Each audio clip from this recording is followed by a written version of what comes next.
పెట్టిన ఖర్చు ఎంత శ్వేతపత్రం విడుదల చేయి. 17 నెలల్లో నీ మంత్రులు నల్గొండకు పోయితే గిరికెళ్ళి 100 కిలోమీటర్లు పోయితే కూడా షేర్ ఆటో వాడినట్టు వాడుతున్నారు హెలికాప్టర్లు.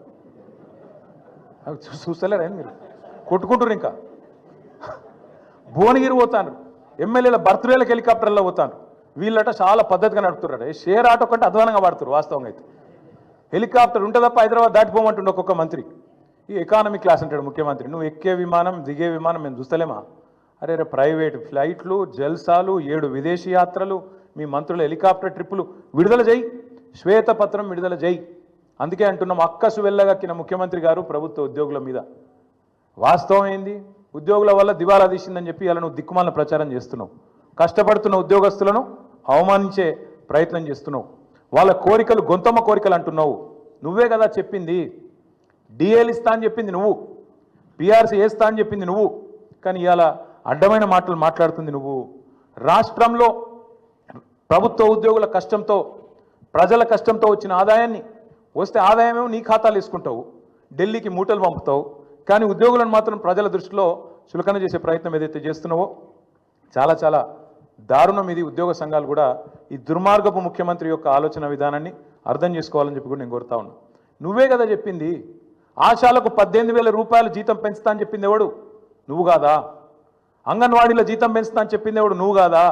అదే ఆశా సోదరిమణులు మా ఆడబిడ్డలు వచ్చి హైదరాబాద్లో ధర్నాలు చేస్తే చీరలు చింపి కొడతారు. చీరలు గుంజుకుంటా చింపుకుంటా దుశ్శాసన పర్వాన్ని సెక్రటేరియట్ ముందు ఆవిష్కరించింది నువ్వు కాదా రేవంత్ రెడ్డి గారు? ఇంతకంటే చిల్లర ముఖ్యమంత్రి ఎవడని ఉంటాడా?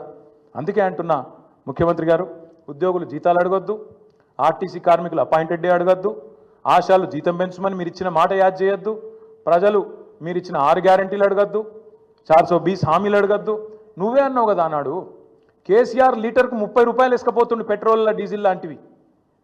ఇప్పుడు అంటున్నాడు రేవంత్ రెడ్డి గారు నిన్న 200 రూపాయలు చేస్తారట పెట్రోల్. విన్నారో లేదో మరి మీరు? 200 చేస్తారట ఇప్పుడు. అందుకే నేను అంటున్నా, ధరలు పెంచుడు కాదు, బుర్ర పెంచుకో, సంపద పెంచి ఆలోచన చెయ్యి. అంతేగాని అడ్డమైన మాటలు కాదు. 18 గంటలు పని చేస్తున్నా, నన్ను కోసుక తింటరా అయింది. కోసుక తింటందుకు ఏమైనా కోతాబరి మామిడికాయ అయింది? నాకు అర్థం కాదు. నన్ను కోసుక తింటారా? అర్థం కాని విషయం విచిత్రం ఏంటంటే 43 సార్లు వేయిండు. ఒక ముఖ్యమంత్రి అంటాడు తుత్తనే పోతాడా? గడ్డపారలేక పోడు కదా. ఆయన ఎంబడ 100 మాగదులు, సిబ్బంది, మన్ను మశానం, ఆయన ఇంకా బ్రోకర్లు, వాళ్ళు వీళ్ళు మస్తు మంది పోతారు. 17 నెలల్లో 43 సార్లు నువ్వు ఢిల్లీకి ఎక్కే విమానం దిగే విమానం తెచ్చిందైతే ఏం లేదు. పెట్టిన ఖర్చు ఎంత శ్వేతపత్రం విడుదల చేయి. 17 నెలల్లో నీ మంత్రులు నల్గొండకు పోయితే గిరికెళ్ళి 100 కిలోమీటర్లు పోయితే కూడా షేర్ ఆటో వాడినట్టు వాడుతున్నారు హెలికాప్టర్లు. చూస్తలేరా మీరు? కొట్టుకుంటారు ఇంకా.